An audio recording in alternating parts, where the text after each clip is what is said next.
Okay, thank you.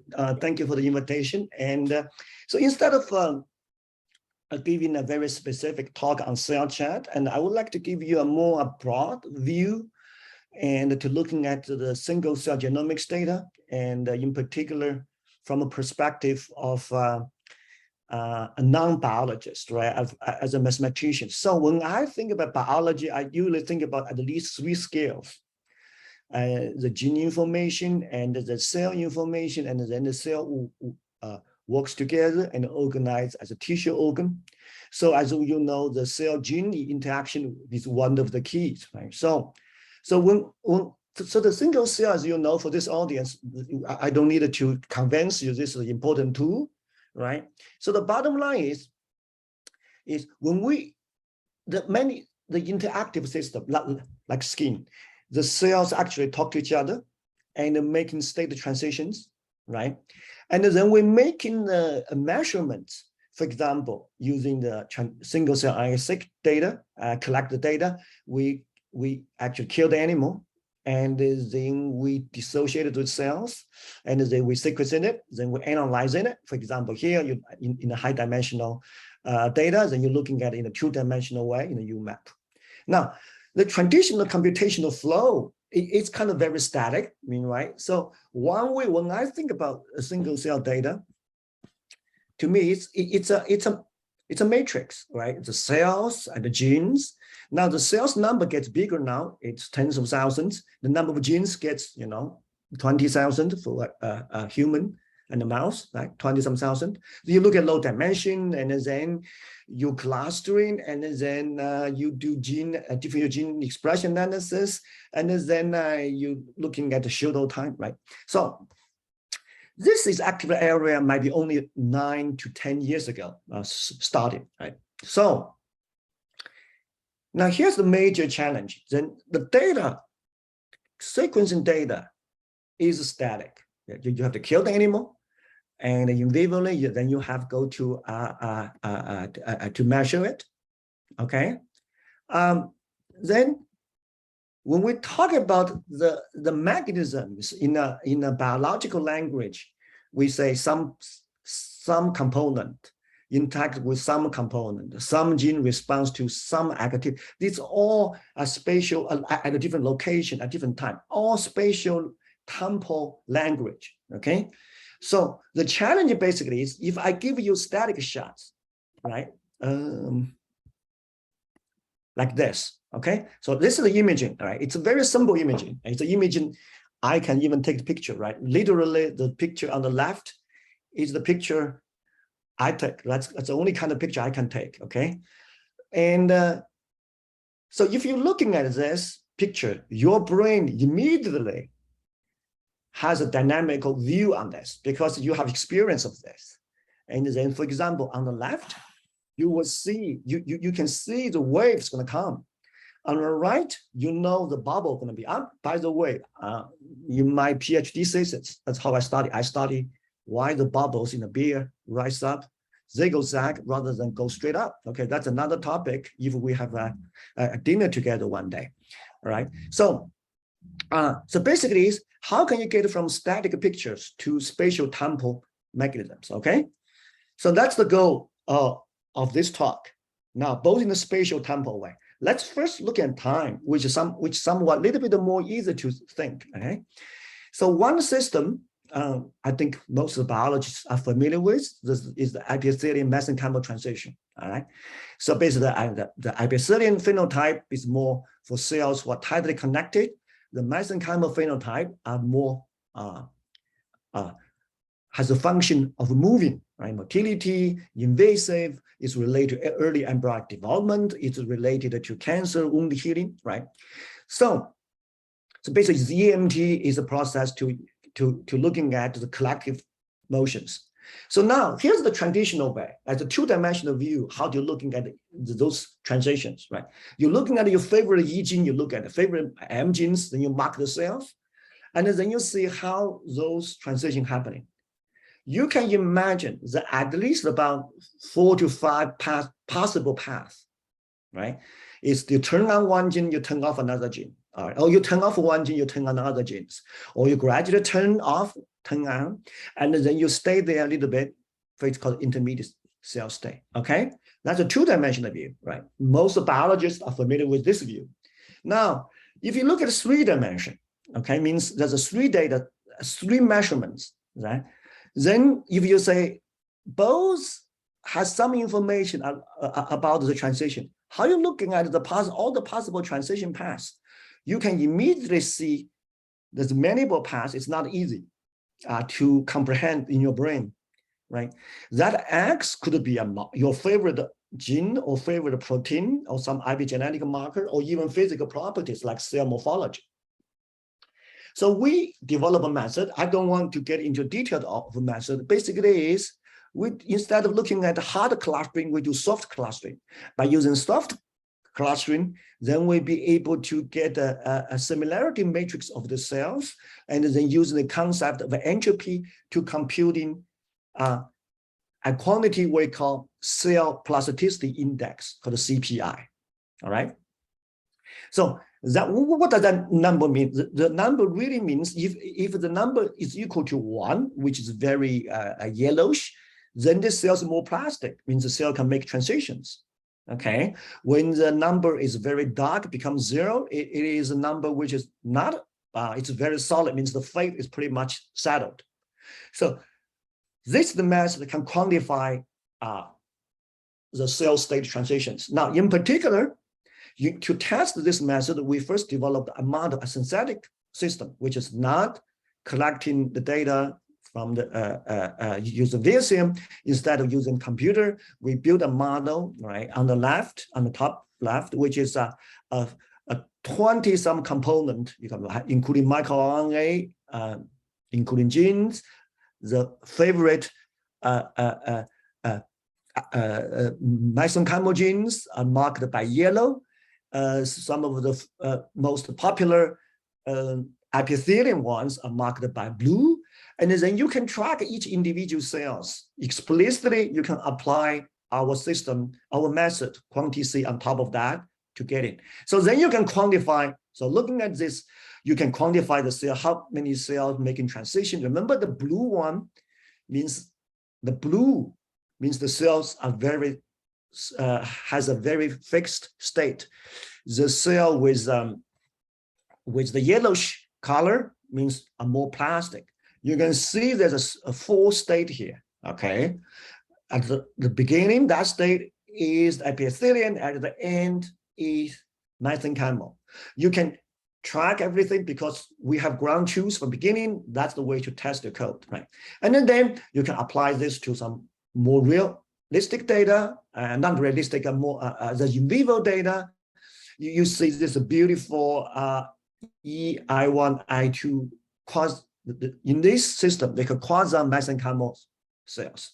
All right. So this is a system, okay, and has established before to have this epithelium and mesenchymal, but it's not so clear about the intermediate cell state, the I1 and I2. Okay. So we can even quantify the transition probabilities of that cell. And then this is a human embryonic stem cell system. Here we found only one intermediate state and making transitions. You can look in the genes which drives the transitions, and then to have a beautiful transition informations. So what we found is that there is two kinds of transitions. One has two intermediate state, one has one, which happens to be more related to, it's all related to developmental system. The other one is more related to the cancers. And then we can do more analysis on this to give a performance objective. Why? We're asking why the cancer has two states rather than one state. So that's a different talk, right? So then I just showed you how to looking at the transitions, to infer transitions from static data. Remember, all I need is one data set. Okay. However, the one data set potentially, because the biologic system it's mixed with the cells potentially from all possible, not all many different temporal information in that snapshot. right? You can re-inverse that. Now, then people thinking, why don't you use a more dynamic system language? I don't know how people in this audience knows about the dynamic system language on the right, because it's a data science. I'm pretty sure you know all this concept of cluster developmental lineage, right? So the key is you can make this link, right? So you can use dynamic system language potentially to link a more black box approach, which is a more clustering approach, then a more interpretable approach, which is more white box, use dynamic system language. So I will just quickly go through this method. It's also looking for translation. Now we're looking at systems with attractors, which stable, because look at cell will not eat, how do they go out from those two wheels? And then in between, it's a more transition state. You can directly infer those attractors as well as the transition state from your data by doing 3 steps, right? This is a published paper, and then the method is also implemented, and then you can simply use it if you're interested. At the end of the day, you are getting, before I'm going to the getting some kind of thing called a dynamic manifold. You can easily infer transitions here, okay? So I will quickly go through it. So you basically use a diffusion map a methodology, right? Think about each cell as a particle zigzag, and then you set up the diffusion kernels, and then you weight it, and then you fit the data. Now, when I use the word fit data, you don't fit the data in a dynamical systems like a differential equation. You fit the data at the level of attractors, okay? You fit the level at the locations in the attractors, and then you're gonna have many attractor information, and then you have many cells information, and then you somehow group them together. Okay, that's why you have at least 2 scales at the cell information level, individual cell level, as well as the attract level. Okay, so let's talk about applications now. Basically, let's looking at the EMT system again. That cancel EMT system. Now you have kind of the landscape, right? The Warrington landscape type. For people who work on development, this is very familiar terminology. That's the cell can flow, okay? Can go. Basically, it's going from the epithelium this way, going down, and then you see the intermediate cell state. And you see the mesenchymal 1 and the mesenchymal 2 state. And then if you do a projection into 2 dimension, you can compute the number. This 20 really means 20.9%. It's a probability that making transition from here to here to here is 35%. You know, it's a probability, and then goes that way, right? Then you can looking at your marker genes. Your favorite marker genes might be here or might not be here, right? And then you can look at large number of cells, okay? The advantage of this method, you can group the cells, okay, into different micro states. Remember, this group is not clustering. This group is using multi-scale dynamic system approach, and then you can compute the probability of transitions, and basically it's group the data set into a micro state, okay? And then you can look at a very complicated, for example, the blood cell differentiation systems has a lot of bifurcations, okay? You can look at it and using this system. So I'm not gonna get into the specific biology here. I just show you the dynamic landscape approach can give you a lot of information, cell lineage informations, right? So this is also looking at a relatively large data sets, and with 15,000 cells, and this is a different. You can see the different developmental stage, and then you can to looking at its transitions in a 2-dimensional way. All right. So for people who care about the data science, you say, okay, you know, what's the kind of theory behind this? So basically, it's the diffusion map approach can be linked with a dynamic system approach, which can link to a transition theory, right? And then our method basically goes from the diffusion map, doing some kind of core screen, and then the mood trend is a way to connect them, okay? So this is the only 2 slides with the mathematics, okay? Don't worry too much, you will not see this anymore. And then if you really want to do a more rigorous study, basically says, when the cell make a transition from one well to another well, they have to go through a hill. That hill we call a barrier. That height of the barrier clearly, intuitively, it's important in terms of transition. Then you can make a calculation. Basically, is the barrier height is the energy between the saddle point, which is the here, and the stable point, which is attractor, the bottom. That height gives you some information about how much energy you needed, is how hard, how easy you make the transitions between the one state, cell state to the other, okay?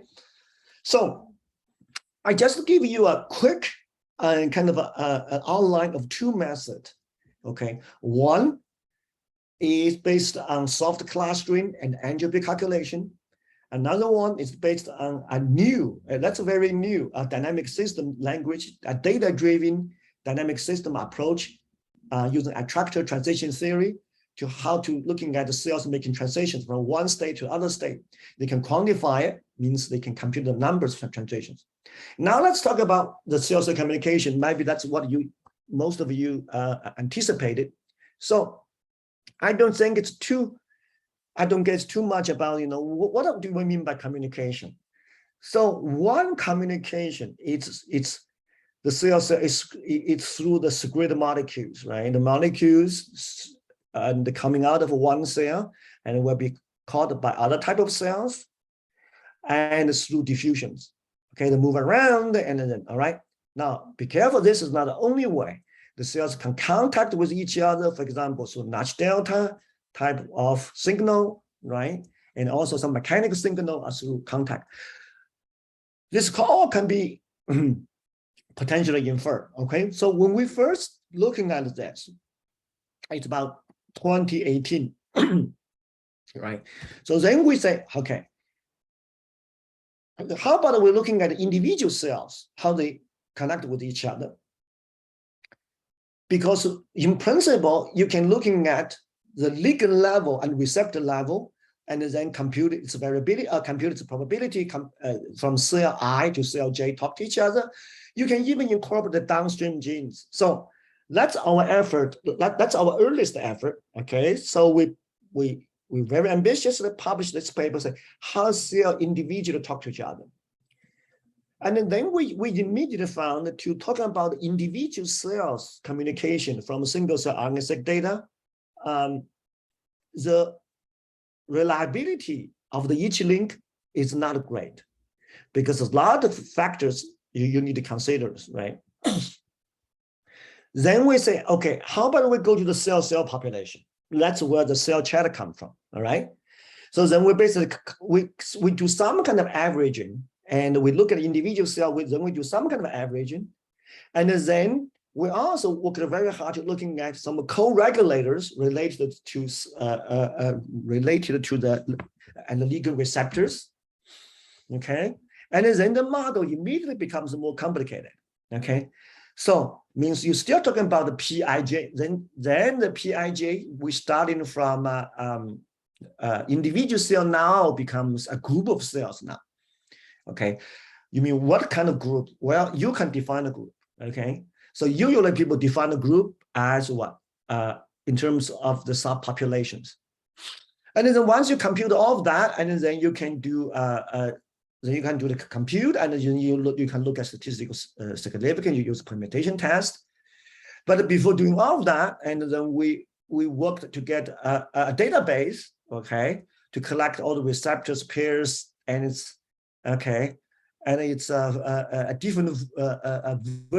different forms of ligands and receptors. Okay, so together we used both literature as well as existing database all together, and we found about 2,000 some pairs of ligand receptors. Okay, all right.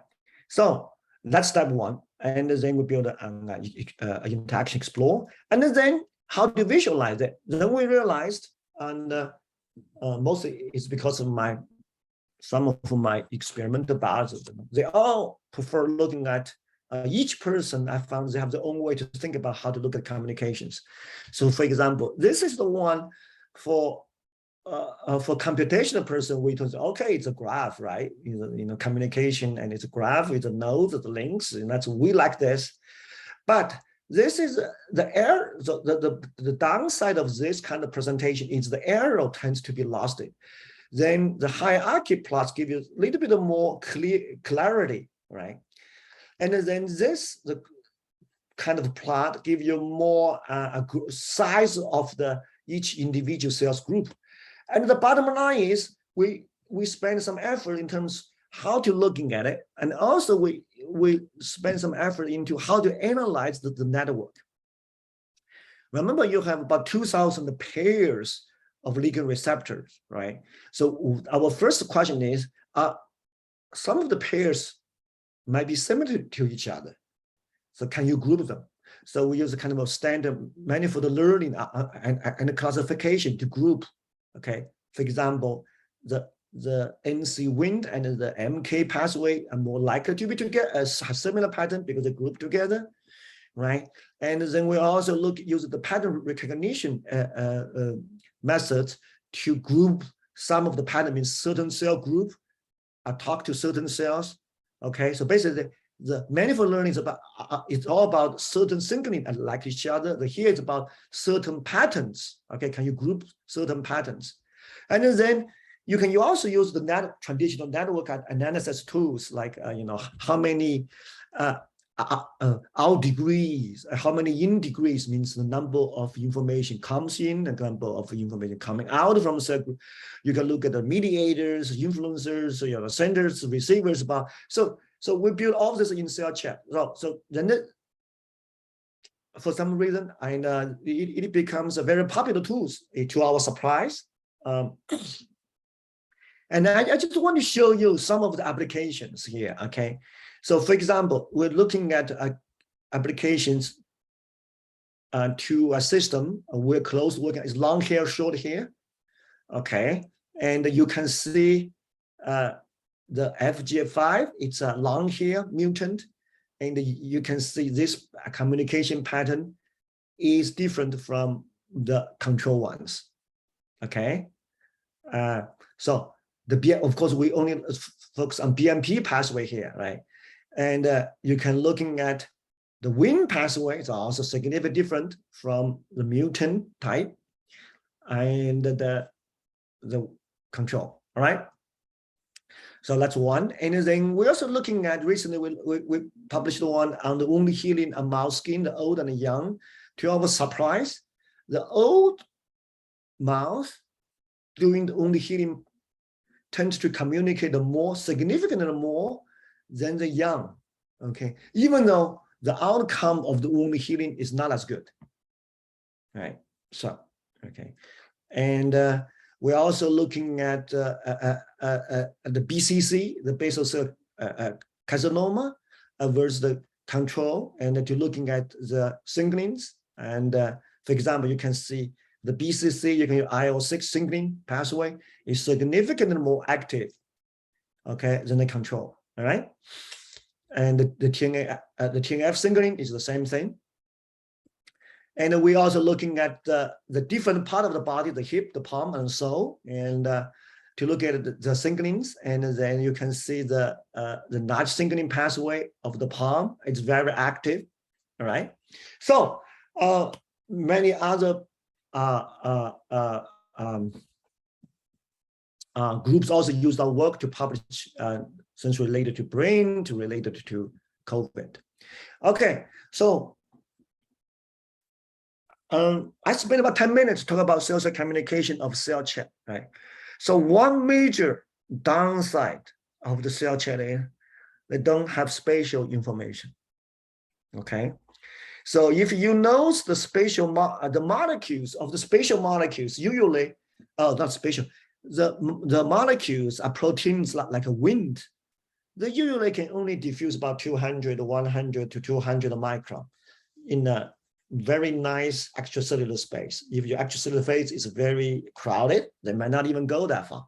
So how did you integrate the spatial information? So the first thing we try is, okay, we started doing this before the spatial transcriptome data becomes popular.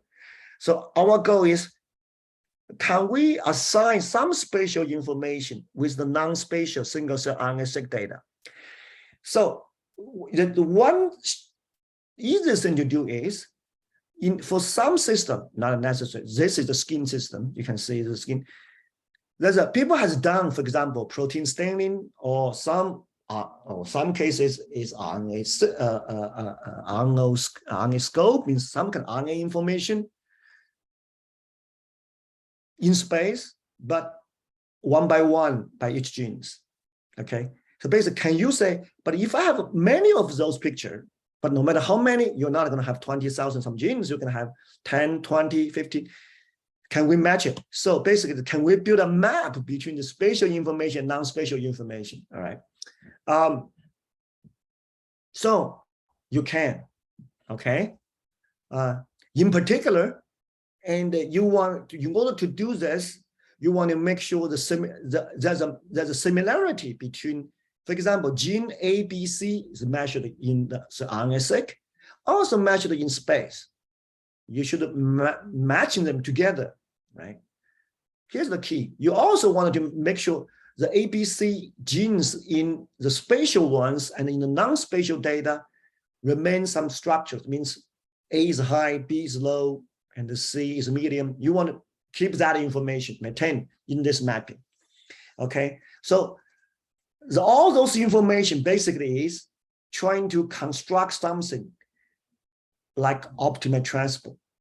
In particular, if you want to keep all those structures, the intracellular and the extracellular, not intracellular, the intradata and the data between with certain structure, which happens to be something called unbalanced structure OT, and that's the we used. Okay, basically the original mathematical and the formulation is established before. Okay, however, we did a modification to translate this into the spatial data with the RNA-seq data. Okay, now let me give you an example, right? Then for the wind, for the zebrafish, early embryo, people have worked on one gene imaging, spatial imaging for 47 genes. You get all of that, and then you mapped into the space, and then you matched, doing the map with a single cell RNA-seq data, and then you will be able to immediately recover the spatial signaling information, which is cell-cell communications, like this.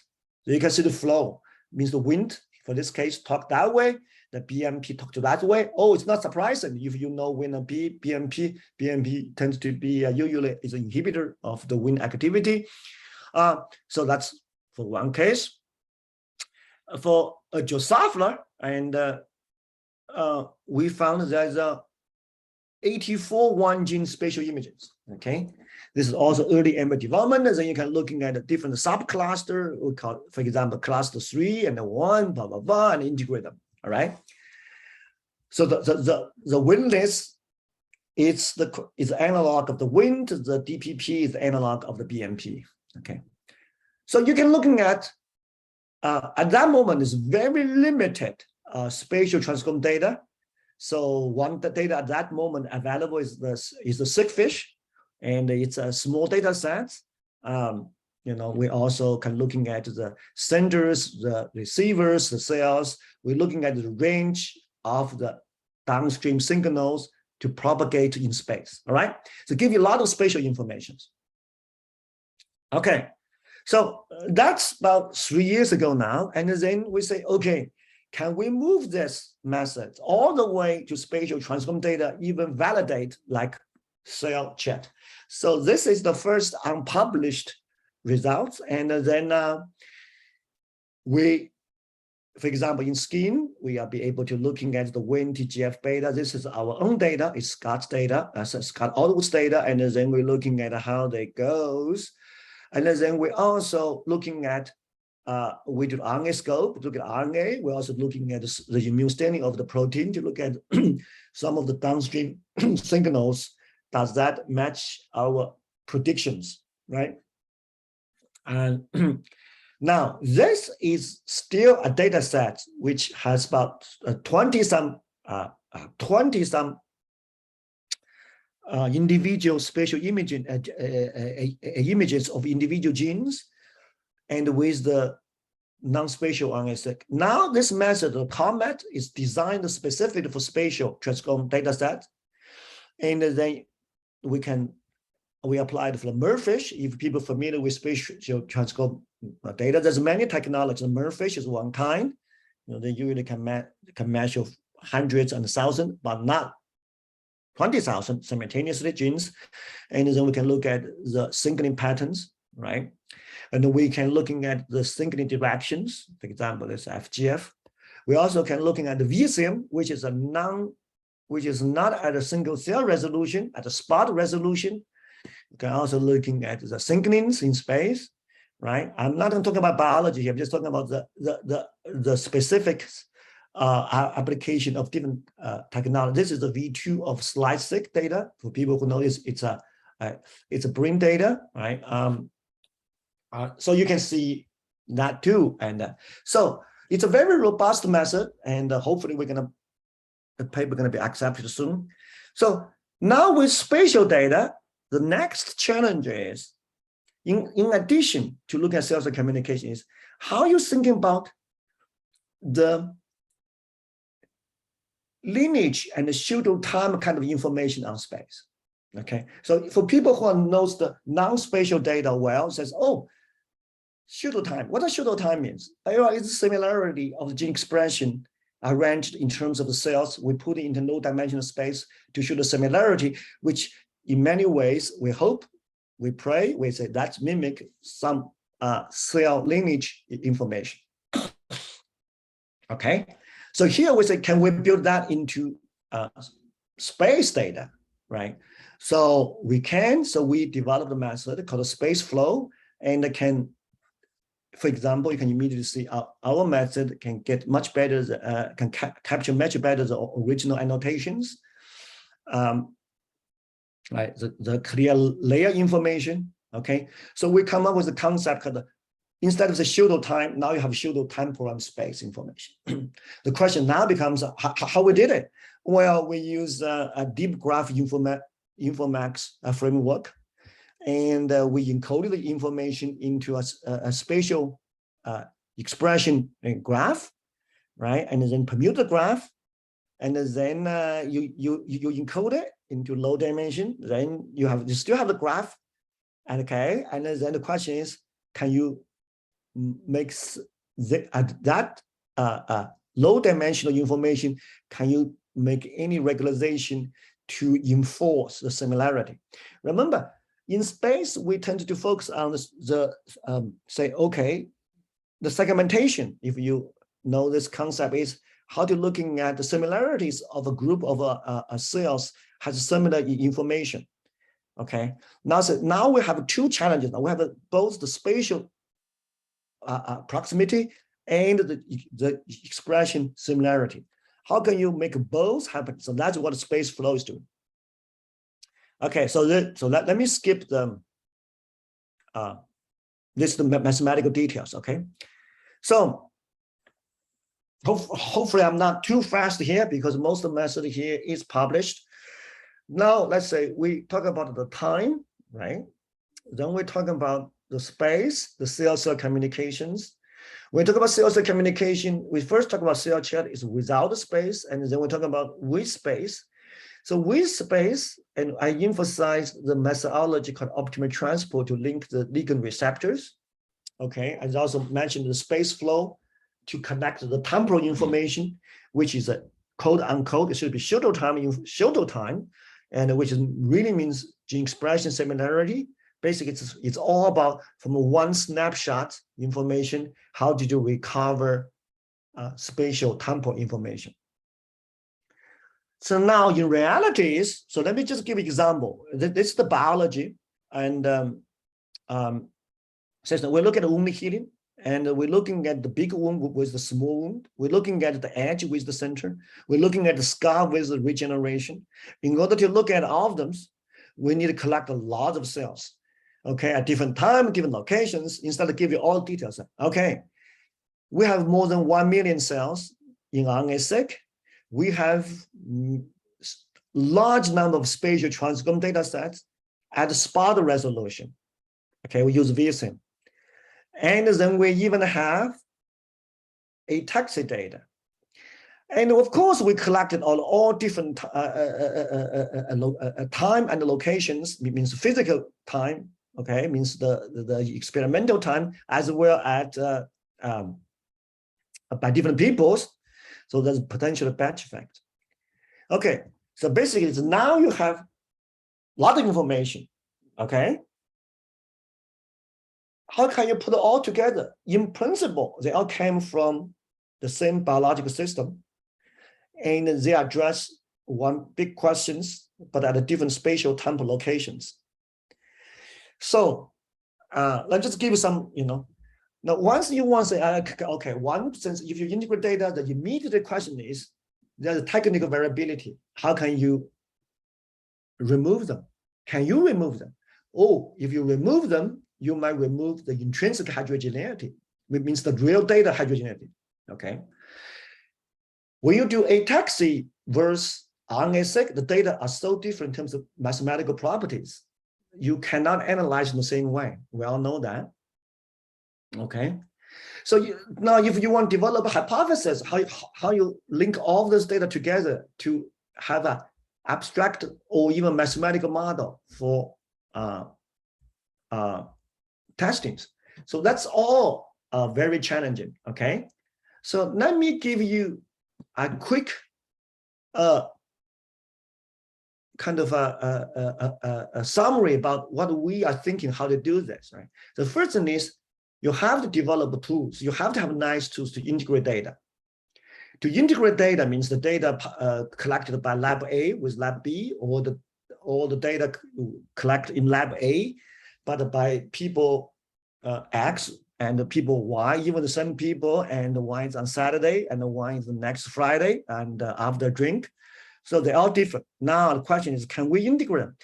So we can integrate. We found a method with the emphasis on looking at batch similarity and within and across.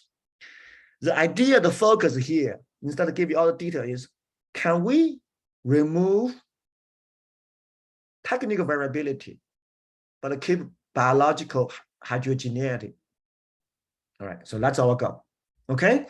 So the method is here is well described.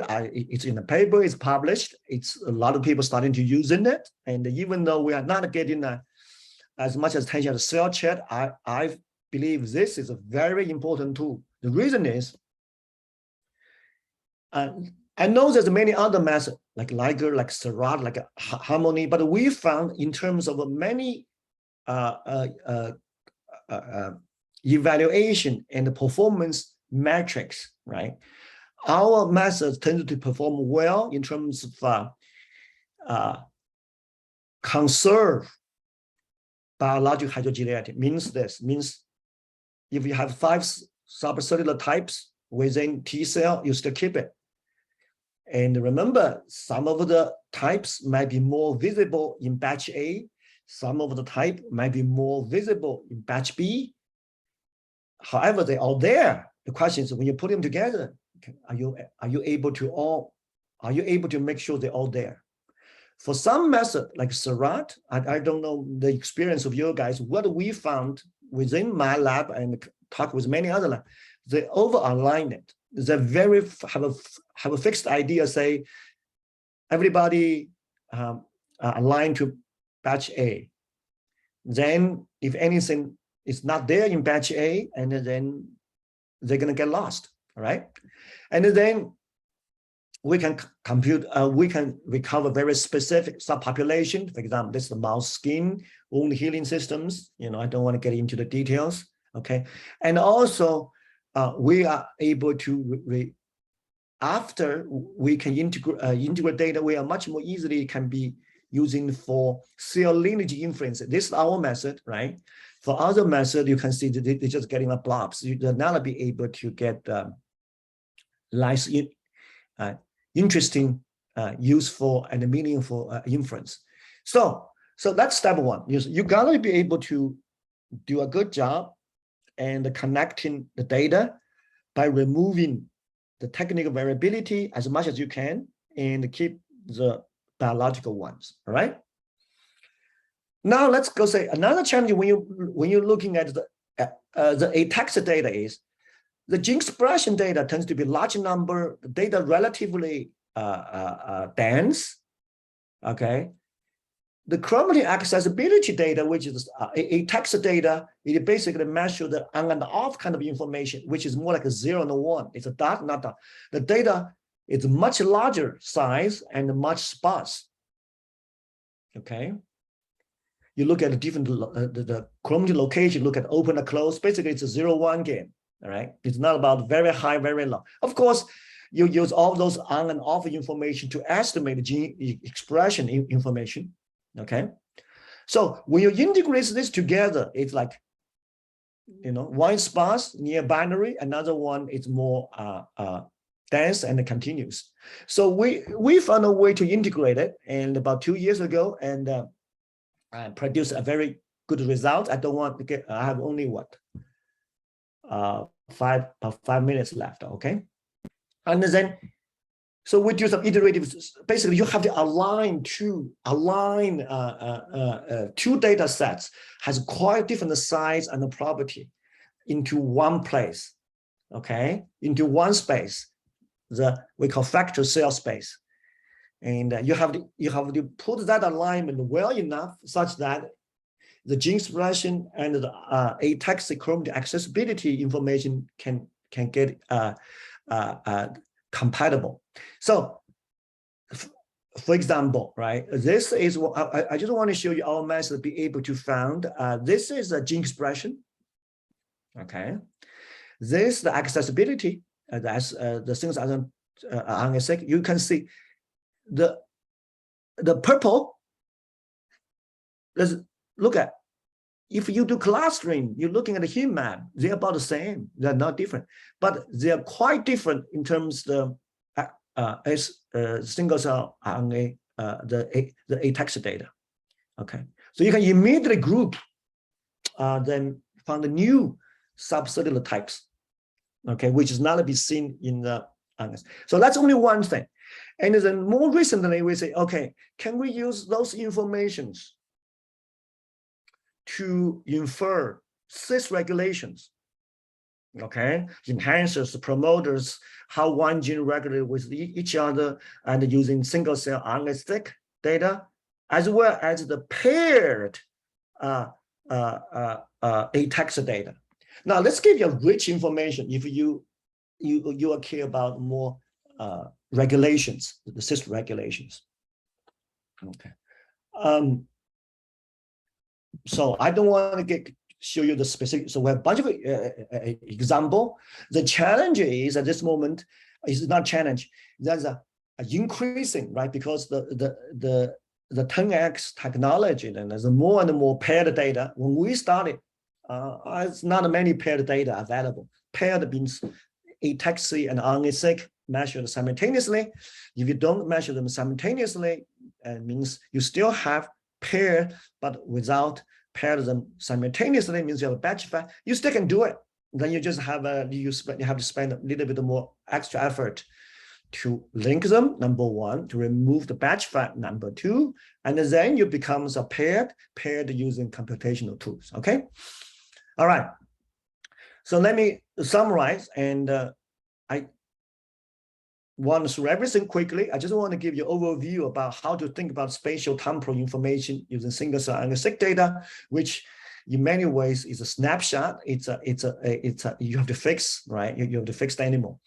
And then we talk about the CellChat And even though that might be the motivation, your guys, why you guys invite me to talk, but there's a nice tutorial and by my postdoc on YouTube. If you really want to learn, you can learn there. And overall, it's many of you know it's very easy to use. I don't think I can give you much more than those places.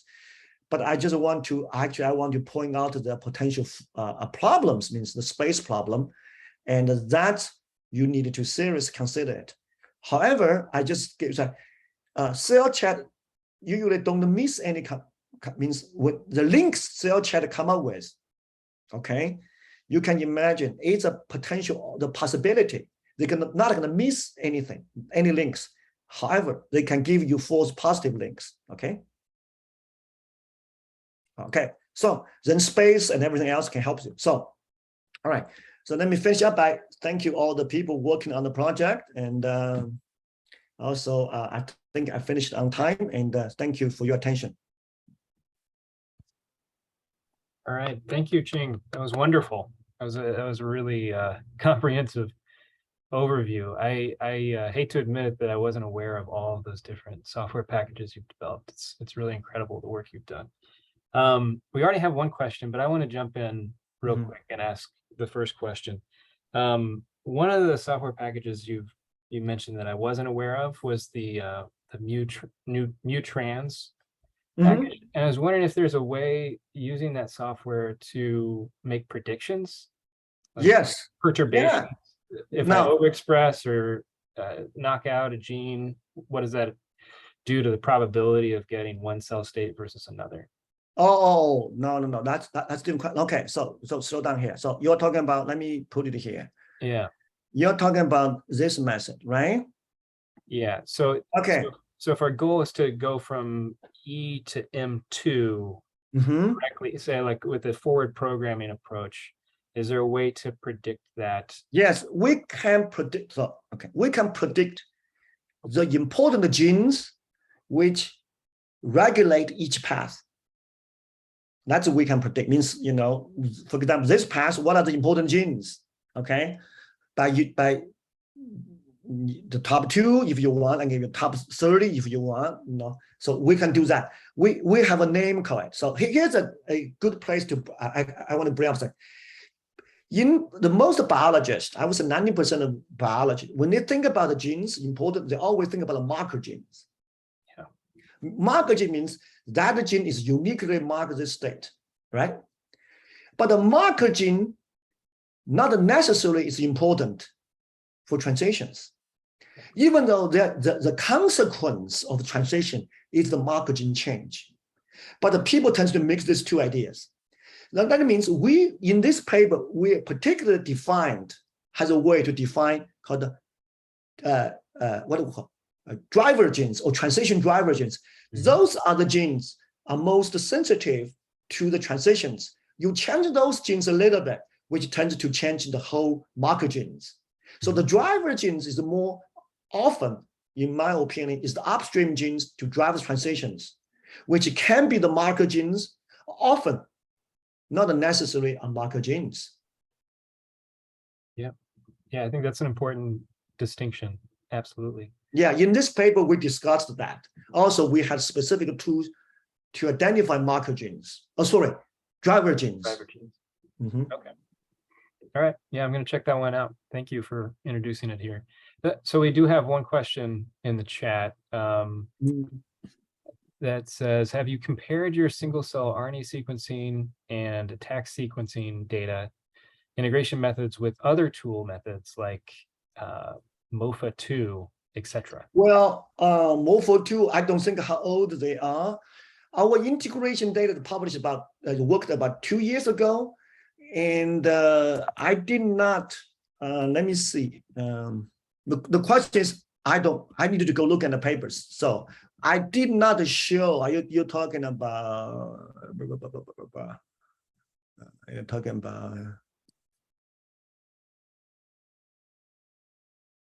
this method, right? So at that moment, we compared it with everything we can, in 2020. I don't know, that method is older, it's before, after us. Yeah, what about actually, I have the similar question. Have you compared with like CCA and also WNN, the weighted I don't know. linear You want to arrays? go. So remember, we're about the first in this business. So that means the other method most likely coming out after our method. But in our method, when we publish this, we compared all the possible methods published by that point, which is late 2019. So we published the paper in early 2020. All right. So this is a fast evolving method. Okay. So you can submit a paper in 3 months to give you back your review. In that 3 months, they have 3 new methods published. Yeah. Okay. So yes, they're active. That's the privilege of being a pioneer, right? They have to compare to you instead of the other way around. Yeah, yeah. So this method, I think, was the first, kind of first, or maybe tie the first one on terms of this integrations. Yeah. Okay, are there any other questions from the group? You can put those into the Q&A. Is that right, Liang? I'm not missing anything on the chat. Yeah, I think we have one. Any other question?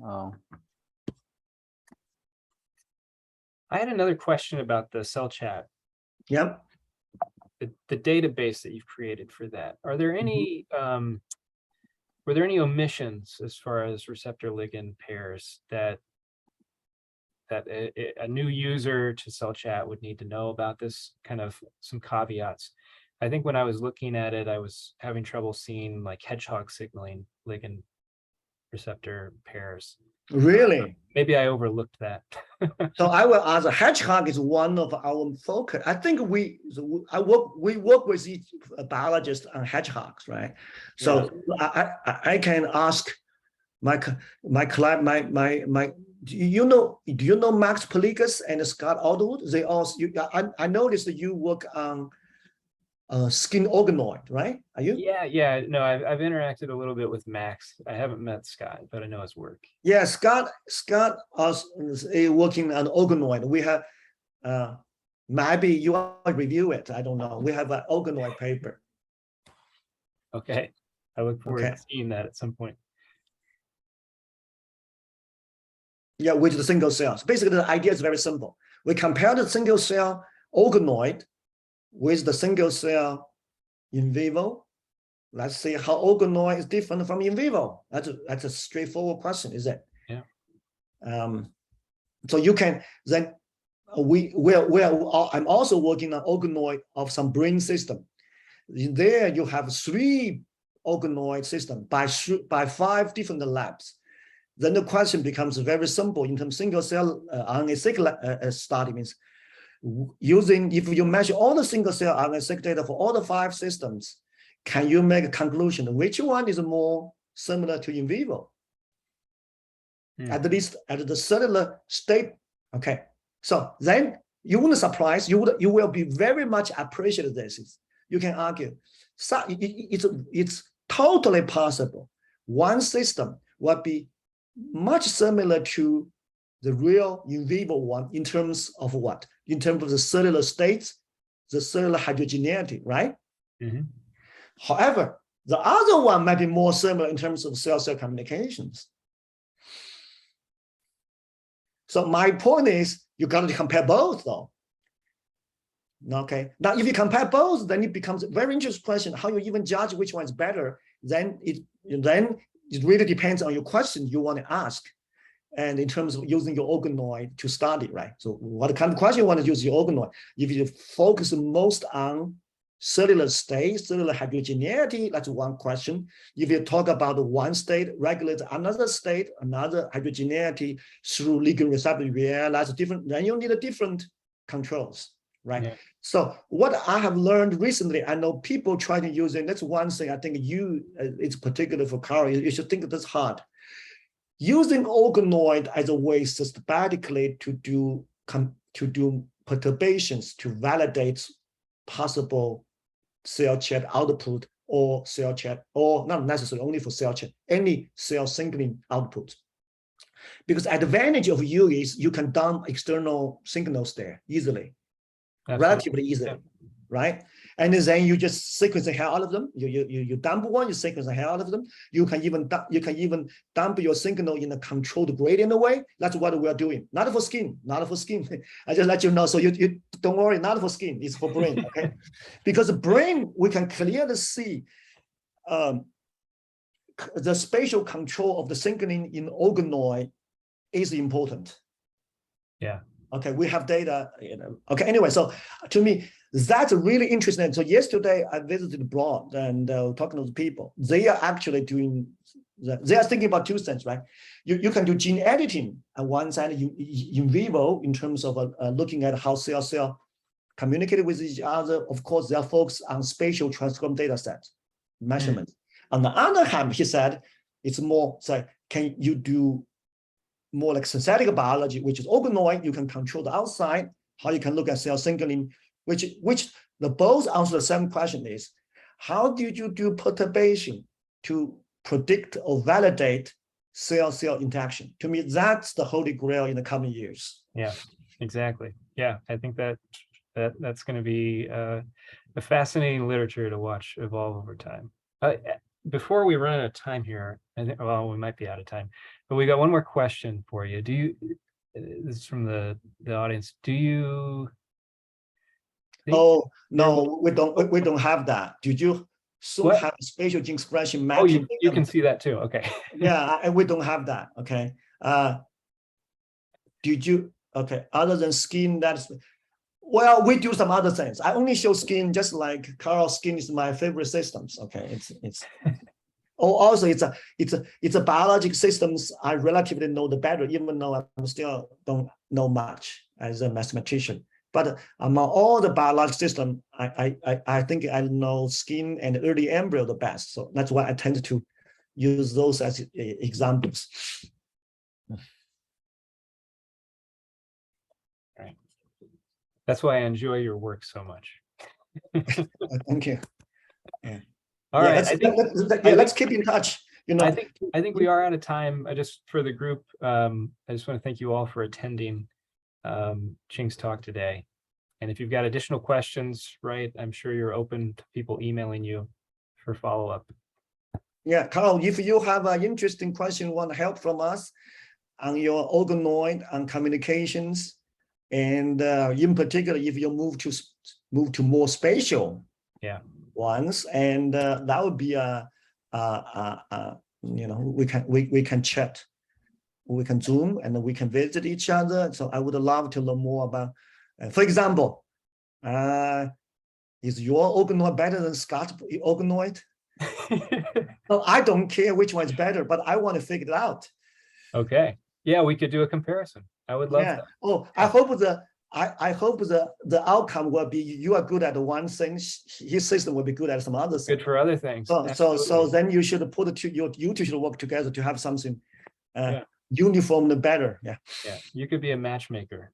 Although I often have done that many times, you know. All right. Well, thank you again for joining us. Now we know you have a home in the Boston area, so we'll be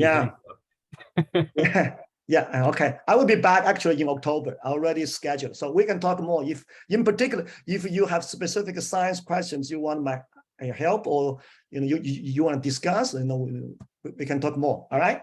Okay. Thank you. Okay. Nice meeting you. Nice meeting you. Bye. Thank you, guys. Bye.